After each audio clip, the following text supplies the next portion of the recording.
all for this magnificent, glorious day. To begin this program, I am pleased to have Disha from grade 8 to deliver the opening remarks.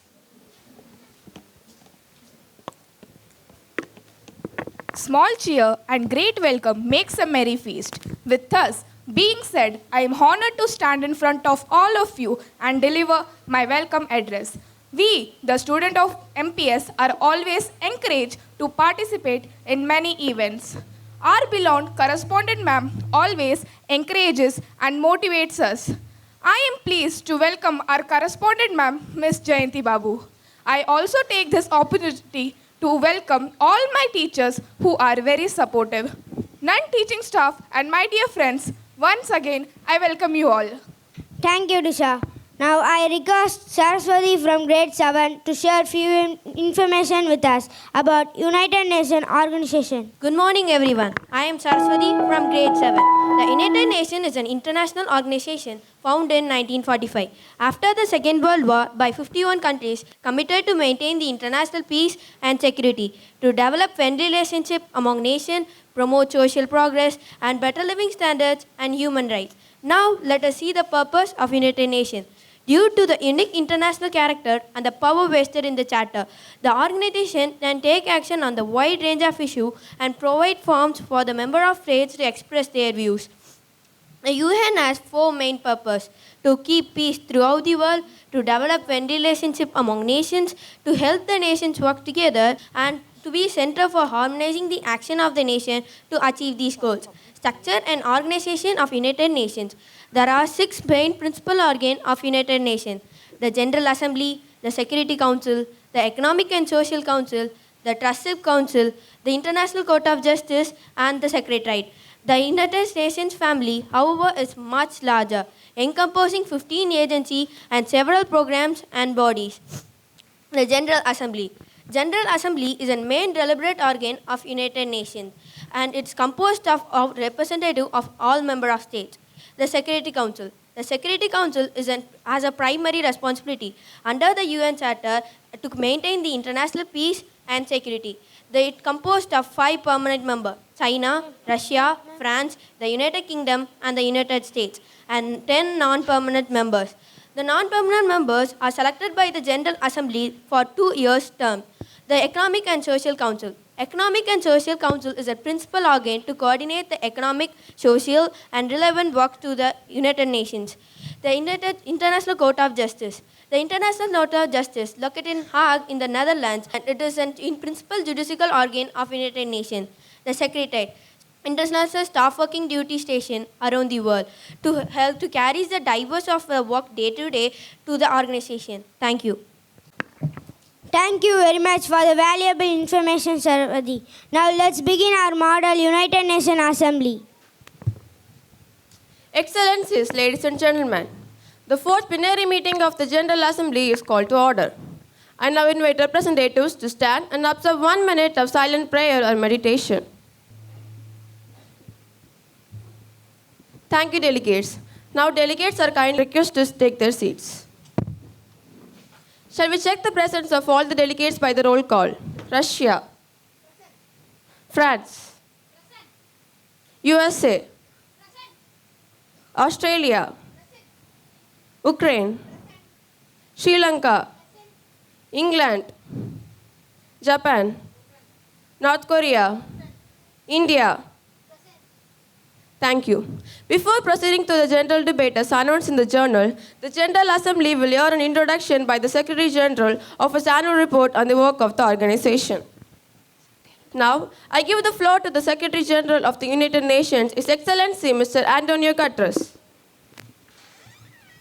Madam President of the General Assembly, Excellencies, ladies and gentlemen, our world is in big trouble. Divides are growing deeper, inequalities are growing wider, and challenges are spreading further. But as we come together in a world teeming with turmoil, an image of promise and hope comes to my mind. Excellencies, today I want to outline 3 areas where the coalition of the world must urgently overcome divisions and act together. It starts with the core mission of UN, achieving and sustaining peace. Much of the world's attention remains focused on the Russia invasion of Ukraine. The war has unleashed widespread destruction with massive violation of human rights. The latest reports on burial sites in Isium is extremely disturbing. The war has claimed thousands of lives. Millions have been displaced. Billions across the world are affected. We must keep working for peace in line with UN. In Afghanistan, the economy is in ruins. Over half of all Afghans are facing extreme levels of hunger. Excellencies, there is another battle we must end. Our suicidal war against nature. Global greenhouse gas emissions must be slashed by 45% by 2030 to have any hope of reaching net zero emissions by 2050. Those who contributed its least are bearing its most brutal impacts. Let me point to three. First, renewable energy. It produces 3 times more jobs. It is already cheaper than fossil fuels. We know lofty ideals must be made in real people's life. So, let's search common solutions for common problems grounded in goodwill, trust, and rights shared by every human being. Let's work as one, a coalition of the world, as United Nations. Thank you. I thank Secretary General of United Nations. Now, the dais can be occupied by the Secretary General of UNICEF. Good morning, Madam President, ladies and gentlemen. We UNICEF, we are the United Nations International Children's Emergency Fund. Our headquarters is in New York, USA. We provide food, shelter, education, and healthcare to children of countries affected by the Second World War. We provide funds and humanitarian aid to help poor children and mothers. Also, funded entirely by voluntary contribution. We also run Anganwadi programs in India which provide basic health care to children and mothers in rural areas. We provide teacher training program to take care of physically and mentally challenged children. We work for more than 190 countries and territories to reach the most disadvantaged children and mothers and to protect the right of every child. Thank you. Keep supporting us. I thank the distinguished representative of UNICEF. I humbly request the General Secretary of UNESCO to address the gathering. Good morning, Madam President. Good morning, ladies and gentlemen. We, UNESCO, United National Educational, Scientific, Cultural Organization. Our headquarters is in Paris. We promote adult literacy and women's educational programs. We provide funds for the maintenance of old monuments and heritage sites. Thank you. I thank the distinguished representative of UNESCO. Here comes the Secretary of World Health Organization to explain us about its current function. Good morning, Madam President and ladies and gentlemen. We WHO, World Health Organization. Our headquarters is in Geneva. We are concerned with international public health. Our main task is to fight against various deadly diseases and improve the general health of peoples all over the world. Our responsibility is to educate peoples on good food habit, personal hygienic and sanitation. We are working on education of cholera, polio and malaria. We responsibility of some 6-point agenda. It address two health objective, 2 static needs and 2 operational approaches. Thank you. I thank the Secretary of World Health Organization. I now give the floor to His Excellency, Minister for External Affairs of India. Madam President, Excellencies, distinguished members of the General Assembly, I bring to you the greetings of 1.3 billion plus people from the world's largest democracy. They follow closely development at the UN, reflecting the increasingly globalized nature of our existence. The year 2022 is an important milestone in India's journey towards growth, development and prosperity. India is celebrating 75 years of its independence of what we call Azadi Ka Amrit Mahotsav. The story of that period has been one of toil, determination, innovation and enterprise of millions of ordinary Indians.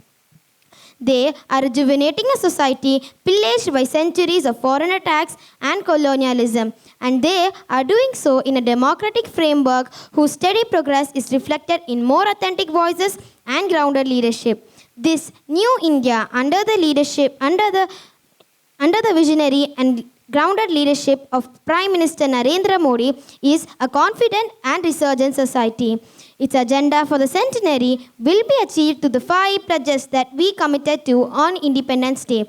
1. We are resolved to make India a developed country in the next 25 years for the world that creates more capacities for global good. 2. We will liberate ourselves from a colonial mindset. Externally, this means reformed multilateralism, more contemporary global governance. 3. Our rich civilizational heritage will be a source of traditional ethics. It includes care and concern for the environment, so ingrained in our traditional ethics. 4. We will promote greater unity and solidarity. This expresses a coming together on global issues such as terrorism, pandemics, and the environment. And 5. Instilling consciousness of duties and responsibilities. This applies to the nations as much as it does to the citizens. These 5 pledges affirm the age-old outlook that sees the world as one family. We believe that the national good and the global good can remain entirely in harmony. Thank you. Delegates, kindly maintain silence. I thank the Minister for External Affairs of India. Let's begin the question and answer session with a video. China has identified the cause of the mysterious new virus. Coronavirus. There are fears a rapidly spreading virus has reached Australia. This is a rapidly emerging situation where there is not a cause for alarm. The first US case has been detected. There's confirmation the coronavirus has reached Australia. China is urging its citizens not to travel abroad as it struggles to contain the virus. We will be standing up Christmas Island as a quarantine area. Foreign nationals coming from China are now banned from entering the country. I have today declared that the coronavirus presents a public health emergency in the United States. Trying to contain a city of 11 million people is new to science. It has not been tried before as a public health measure. The death toll now has risen above that of the SARS outbreak 17 years ago. We now have a name for the disease, COVID-19. I was at a hospital the other night where I think there were actually a few coronavirus patients, and I shook hands with everybody.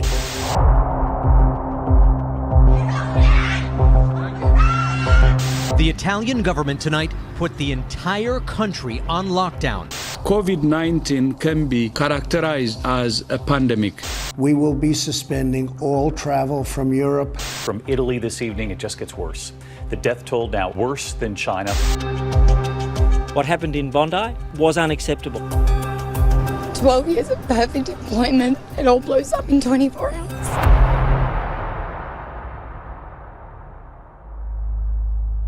More than 3 billion people in almost 70 countries and territories have been asked to stay at home. From this evening, I must give the British people a very simple instruction.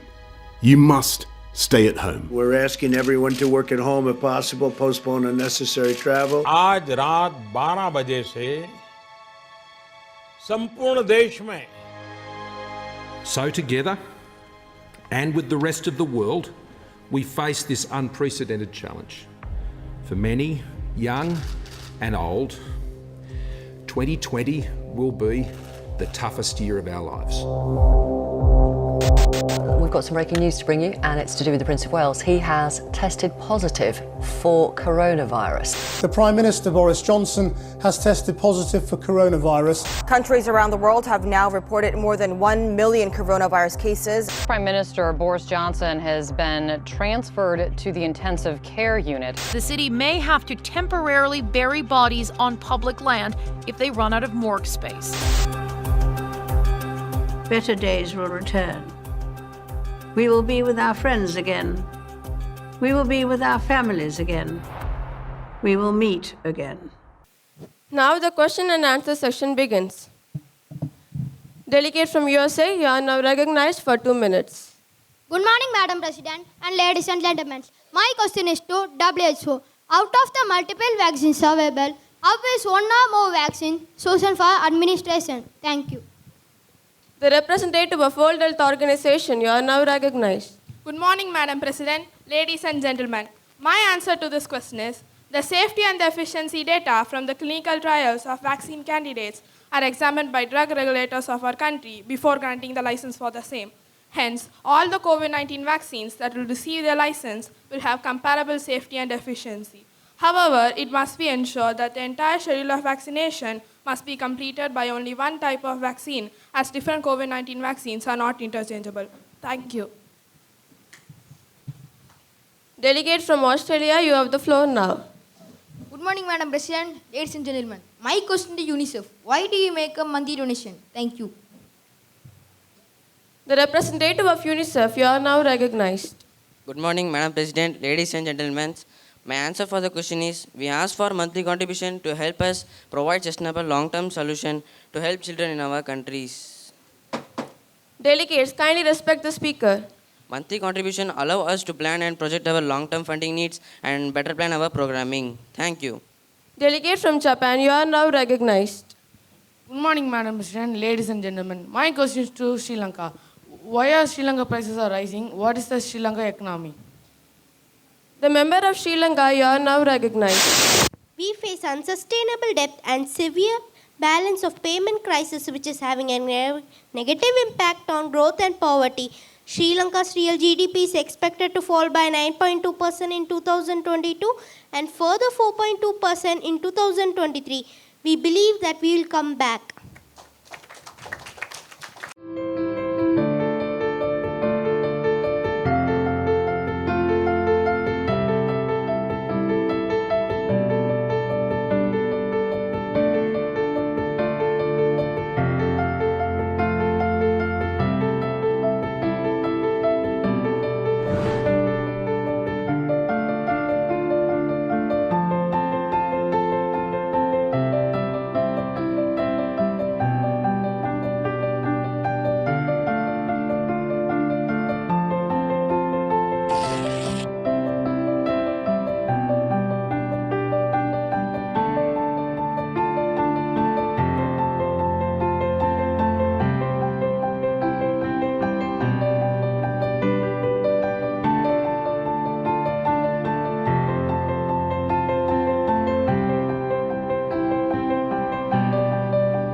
Of Russia, the floor is yours now. Good morning, Madam President, ladies and gentlemen. My answer to the question is yes. War causes massive bloodshed and destruction, but it is the only option when countries fail to solve an issue with political or economical arrangements. Moreover, war helps us in creating a national identity. Thank you. Is delegate from Ukraine, you are recognized for 1 minute. Good morning, Madam President, ladies and gentlemen. My question to England: deliver the stand of England in Russia-Ukraine conflict. The representative of England, you are now recognized. Good morning, Madam President, ladies and gentlemen. My answer to the question is, we stand for peace between Russia and Ukraine, and we insist both countries to finish it on the table and not with blood. Thank you. Delegates, let's have a voting session on Russia-Ukraine war. So, how many of you are going to support for peace? Thank you. All those who oppose? Thank you. Peace is a way of living together. It is an essential element to the realization of all human rights. Now, I'll make my remarks from the rostrum. Your Excellency Antonio Guterres, distinguished delegates, ladies and gentlemen, above all dear colleagues, it is an honor to stand before you and close the session of the UN General Assembly. There are many international organizations that address crises over the world. However, it is the General Assembly that is the most representative global body. It is the single best platform to mobilize political will and incubate collective solution to a global crisis. This past year has been a marvelous journey. I wish to pay tribute to all the exceptionally brave people who work for the United Nations. The General Assembly has concluded. The meeting is dismissed. Thank you.